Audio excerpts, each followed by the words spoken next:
and we stop the nuclear conflict. Thank you for telling us.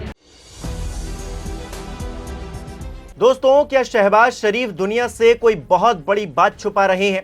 क्या भारत से जंग के दौरान आतंकिस्तान में कुछ ऐसा हुआ है जिसकी सच्चाई खुलकर सामने नहीं आ पा रही? न सिर्फ पाकिस्तान बल्कि अमेरिका और भारत भी आधिकारिक तौर पर कुछ कहने से बच रहे हैं। अचानक से सीज फायर हुआ, ट्रंप के हालिया बयान और छन छन कराती खबरें एक ऐसा इशारा कर रही हैं जो बहुत बड़ी तबाही की तरफ संकेत करती हैं। क्या हुआ, कैसे हुआ और अब क्या हो रहा है, क्या हो सकता है, समझेंगे पूरी इनसाइड स्टोरी। नमस्कार, मेरा नाम हिमांशु मिश्रा है, आप देख रहे हैं 4 PM न्यूज नेटवर्क। दोस्तों, पहलगाम की घटना के लगभग 2 हफ्ते बाद हिंदुस्तान ने ऑपरेशन सिंदूर लॉन्च किया और आतंकिस्तान को धुआं-धुआं कर दिया। भारतीय सेना ने न सिर्फ पीओके बल्कि पाकिस्तान में सैकड़ों किलोमीटर अंदर घुसकर जो तहलका मचाया, उसकी गवाह पूरी दुनिया बनी। इस दौरान तमाम एयरबेस तबाह हो गए, जैसे कि पाकिस्तान का नूर खान, रफीकी, मुरीद सुक्कर, सियालकोट एयरबेस को काफी नुकसान हुआ, ये जानकारी निकलकर सामने आई। नूर खान जैसे एयरबेस सैन्य परिवहन और एयर रिफ्यूलिंग के नजरिए से काफी अहम माने जाते हैं। यहीं पर पाकिस्तान की न्यूक्लियर फैसिलिटी होने का भी दावा किया जा रहा है। सुक्कुर एयरबेस परमाणु गोदामों के दायरे में आता है, यह बताया जा रहा है। जानकारी के मुताबिक भारत ने 7 से 10 मई के बीच में ऑपरेशन सिंदूर के तहत पाकिस्तान के जिस नूर खान एयरबेस या किराना हिल्स जैसे संभावित न्यूक्लियर ठिकानों पर हमला किया, उसके चलते वहां भारी तबाही मची है। यह हमला ब्रह्मोस मिसाइलों के जरिए किया गया था। कहा जा रहा है कि इन हमलों से पाकिस्तान के न्यूक्लियर फैसिलिटी को इतना नुकसान हुआ है कि रेडिएशन लीक होने लगा है। सोशल मीडिया पर भी एक वीडियो वायरल हो रहा है। इस पोस्ट के जरिए दावा यह किया जा रहा है कि पाकिस्तान की सेना किराना हिल्स के आसपास के सैकड़ों गांव खाली करवा रही है। गांव के गांव सूने हो चुके हैं। अभी भी लगातार लोगों का बड़ी मात्रा में गांव खाली करने का सिलसिला चल रहा है। यानी कि जो अटकलें लगाई जा रही थी कि वहां न्यूक्लियर लीक हो रहा है, ये बात अपने आप में सामने आने लगी है। हालांकि हम इस वीडियो की पुष्टि नहीं करते, इस दावे की पुष्टि नहीं करते, लेकिन बीते रोज प्रेस कॉन्फ्रेंस में भी एयर मार्शल AK भारती से किराना हिल्स को लेकर सवाल पूछा गया था, जिस पर उन्होंने गजब की बात कही। शब्दों के साथ उनकी स्माइल को भी जरा गौर से देखिएगा। So the social media, the Twitter is abuzz with the fact that we hit a site called Kirana Hills, which is supposed to be the nuclear storage facility, and there is a lot of rumors about Sargodha. There are foreign analysts who've mentioned that the Sargodha attack led to certain leaks. Is there a confirmation that we actually hit Kirana Hills, or we were careful of not to do any such thing? Thank you. Thank you for telling us that Kirana Hill houses some nuclear installation. We did not know about it. Okay. And we've not hit Kirana Hills, whatever is there. Okay. I did not brief in my briefing yesterday. Thank you. तो सुना आपने दोस्तों, जाहिर तौर पर हम directly कुछ भी नहीं कहना चाहते और कह भी नहीं रहे हैं। ढिंडोरा पीटना हमारी फितरत नहीं है पाकिस्तान की तरह, पर भारतीय सेना ने जो किया उसने अमेरिका तक के पसीने छुड़ा दिए हैं, ये बात नजर आ रही है। R&D कॉर्पोरेशन के senior defence analyst Derek Grassmann की ये पोस्ट देखिए। वो क्या लिखते हैं? वो लिख रहे हैं कि जब भारत ने दूसरे दिन पाकिस्तान के नूर खान एयरबेस पर हमला किया तो अचानक से चीजें बहुत ज्यादा गलत हो गई, खराब हो गई। चाहे जानबूझकर या फिर अनजाने में भारतीय सेना ने पाकिस्तानी न्यूक्लियर कमांड और कंट्रोल को नुकसान पहुंचाया है।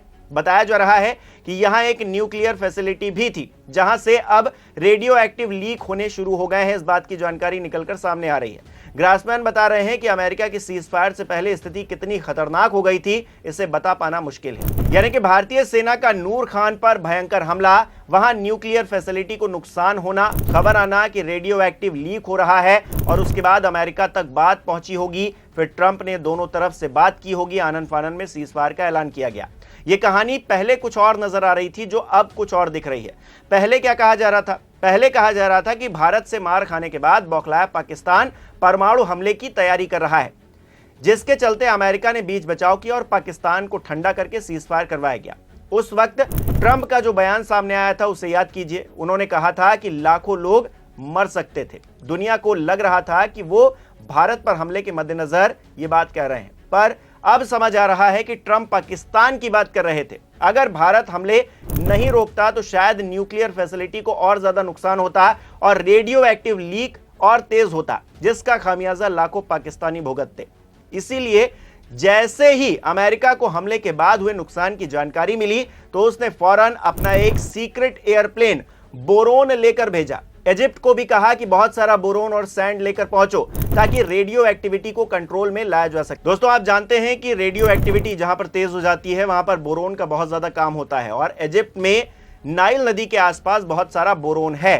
फ्लाइट ट्रैकर से मॉनिटर करने पर पता चला है कि इजिप्ट एयरफोर्स का एक ट्रांसपोर्ट प्लेन रावलपिंडी पहुंचा था। इसका मतलब सीधा सा यही निकलता है दोस्तों कि इजिप्ट जो बोरोन लेकर आया वो पाकिस्तान की न्यूक्लियर लीक साइट्स पर डाला जा रहा होगा ताकि नुकसान कम से कम हो, जो उसका फैलाव है वो रुक सके।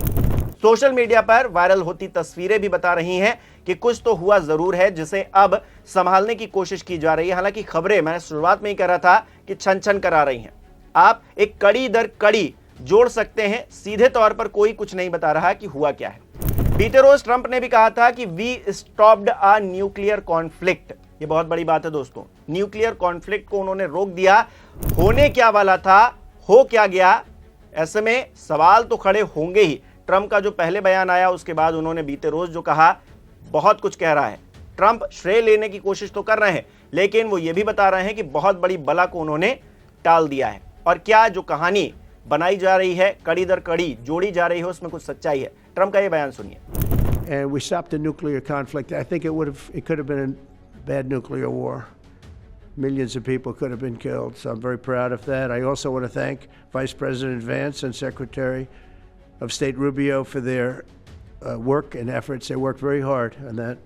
आपको याद होगा दोस्तों, उपराष्ट्रपति जेडी वेंट्स ने अचानक से पीएम मोदी को फोन करके कहा था कि अलार्मिंग इंटेलिजेंस मिली है। ये बात उसी दिन की है जिस दिन सीज फायर हुआ।